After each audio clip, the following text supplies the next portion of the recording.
Great. Thanks, Chris. My next question is, what does success mean to you?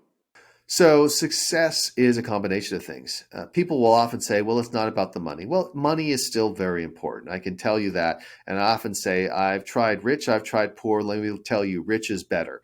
And it's not something where even just becoming rich allows you to stay rich because there's expenses and other things, and people adjust over time. So, money is still important. Traditional markers of success, like reputation, are still important. Those are absolutely essential things that you should try to achieve. And you should not feel ashamed of saying, I want money. I want people to respect me. I want fame. Those are all things that's okay to want, but they are not the most important things to want, right? Because our study of human psychology tells us that, in fact, the very wealthy tend to be less happy than the rest of us. And this is not just sour grapes, right? The incidence of divorce, the incidence of substance abuse, all these things rise dramatically. There was a study that was done just of people who were private jet owners, and the rates of all these negative things was enormously higher for them. And that's true whether they were male or female, by the way. The women who were extremely wealthy were also just as likely to get divorced, have substance abuse problems. Oftentimes people blame this on men. Not true. It is a product of the environment.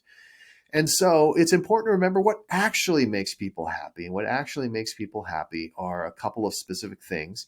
These are drawn from a great book called Why We Do What We Do by Edward Deci. He's an academic writing in the field of psychology. And this is really a book about motivation.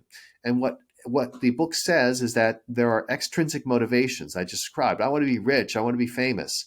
And then there are intrinsic motivations. And the intrinsic motivations are the ones where if you follow these motivations, you will be happier, you will be more productive, you will be more of a help to the people around you. And that's because the key intrinsic motivations are to have good relationships with the people you care about, to experience personal growth, ongoing personal growth, however you define it, and to be a part of something bigger by giving back to the community of people around you.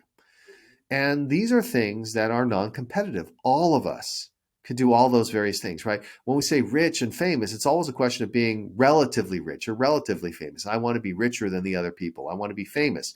And there's studies that show that people would rather be twice as rich as their neighbors and yet than be half as rich and yet be much much richer on an absolute scale. It's comparison, and I believe it was Theodore Roosevelt who said comparison is the thief of joy. In contrast, the intrinsic motivations I'm talking about, you're not competing to say, my relationships with my loved ones are better than your relationships with your loved ones. All you care about is that you have good relationships. Your personal growth is like, I'm growing faster. I'm growing relative to myself. I'm giving back and taking part in something. And so those intrinsic motivations are so important. So I think when you want to define success, success means all the traditional markers of success, but the ones that will bring you true happiness and make you a better member of society are those intrinsic motivations, which again are good relationships with the people you care about, a sense of ongoing personal growth, and giving back and being a part of something bigger than yourself.